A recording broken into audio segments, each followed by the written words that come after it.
When it comes to heroes, they don't get any bigger than this guy, a man whose bravery changed the course of an entire nation's history. Welcome to our channel, where today we will meet the Invincible Admiral who single-handedly turned the tide of war and saved Korea from annihilation. So buckle up, because you are about to witness the extraordinary tale of General Lee Sun-shin, the Korean naval hero. It all began in 1592 when the Japanese army led by Toyotomi Hideyoshi decided to invade Korea, which back then was called the Joseon dynasty. Their plan was to use Korea as a stepping stone to conquer China and then rule the whole damn world. But they had no idea what was coming for them. Enter General Lee Sun-shin, the man who would become known as the God of the Seas for his unparalleled skills in naval warfare. Despite being a nobleman, Lee Sun-shin wasn't born into a wealthy family. In fact, he grew up poor and had to work odd jobs to make ends meet. But even as a young man, he showed signs of the brilliant strategist he would become. He studied ancient military texts, trained in martial arts, and learned everything he could about warfare. When the Japanese invaded, Lee Sun-shin knew it was his duty to defend his homeland. He joined the Joseon Navy and quickly rose through the ranks thanks to his strategic genius and unwavering courage. But while Ise was busy defending Korea, his own king, King Sundong, had his own plans. You see, King Sundong wanted to end the war with Japan as soon as possible, so he could focus on his own power. That's why he ordered Lee Sun-shin to sign a treaty with the Japanese, even though it meant giving up valuable land. He argued that giving up land would only encourage the Japanese to invade further. But the king ignored him and sent another general to negotiate with the Japanese. The Japanese commander, Katsumoto, saw right through the Joseon general and tricked him into signing a humiliating treaty. The Japanese were allowed to keep all the land they had conquered, and the Joseon dynasty was forced to pay them tribute. Lee Sun-shin was furious, but he knew he couldn't go against the king directly. So he did something even more radical. He pretended to support the king's decision, and even offered to help enforce the treaty. But behind the scenes, he was plotting his revenge. He knew that the only way to defeat the Japanese was with a strong navy, so he started secretly building ships and training sailors. It was a risky move, but it was the only chance Korea had. They had humiliated the Joseon dynasty, and they were expecting the Koreans to roll over and submit, but they had no idea what was coming. As Lee Sun-shin's fleet grew, he began launching surprise attacks on the Japanese, destroying their supply lines and cutting off their reinforcements. They had never seen anything like Lee Sun-shin before, and we mean that literally. You see, Lee Sun-shin was a total badass. He was a skilled swordsman, and he always led from the front. He was also a brilliant strategist, who was always thinking several steps ahead of his enemies. This was in stark contrast to the Japanese commanders, who were more concerned with preserving their own honor than winning battles. And that brings us to one of the most epic battles in Korean history, the Battle of Munjong. The Joseon Navy, under the command of Lee Sun-shin, is outnumbered 3-1 by the Japanese armada.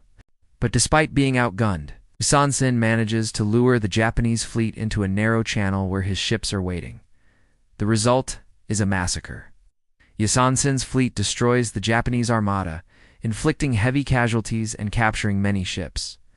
This victory is a turning point in the war, and it gives the Koreans hope that they might actually stand a chance against the Japanese. But while Lee Sun-shin is celebrated as a hero in Korea, the story is a bit different in Japan. But the truth is, they were simply outmatched by a superior commander. Lee Sun-shin was just better. He was smarter, more skilled, and more determined.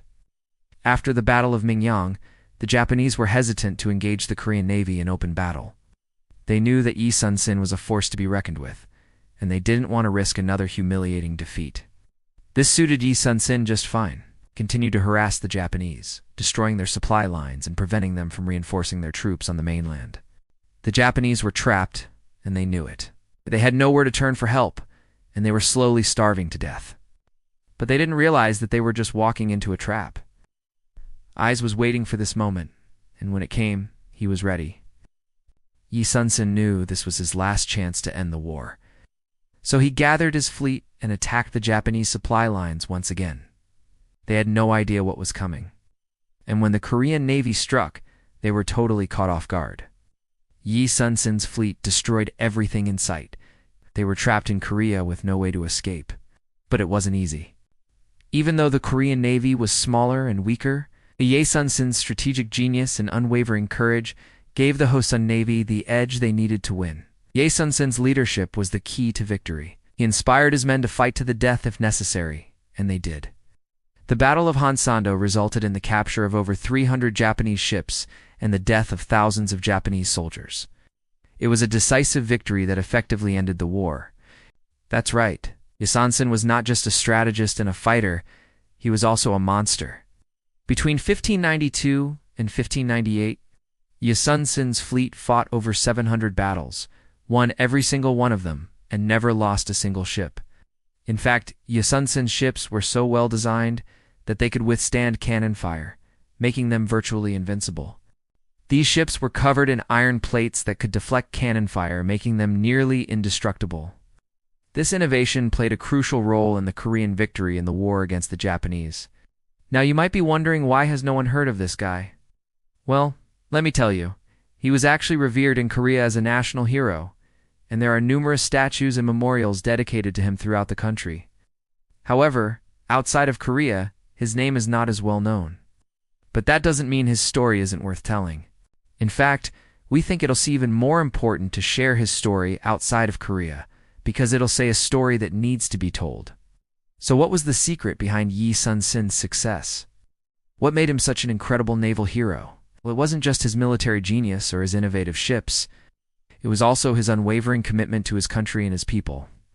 Despite facing countless obstacles and setbacks, including betrayal by his own king and imprisonment by the Japanese, Ye Sun-sin never gave up. In the end, it was this combination of military brilliance and unwavering determination that made Ye Sun-sin the Invincible Admiral, a true legend of Korean history. As you may have noticed, most of the footage we used in this video was not from the Joseon Dynasty period. That's because there is little to no visual documentation of that era. Most of the existing records are written accounts or artwork. However, there are some modern films and TV shows that are inspired by the events and characters of the Joseon Dynasty, such as the movie The Admiral, Roaring Currents, which depicts the Battle of Mungyong. We hope you enjoyed learning about Ye Sun-sin, a Korean naval hero who is considered a god of the seas for his incredible achievements in naval warfare. If you want to learn more about other historical figures like him, stay tuned for more updates. Thank you for watching.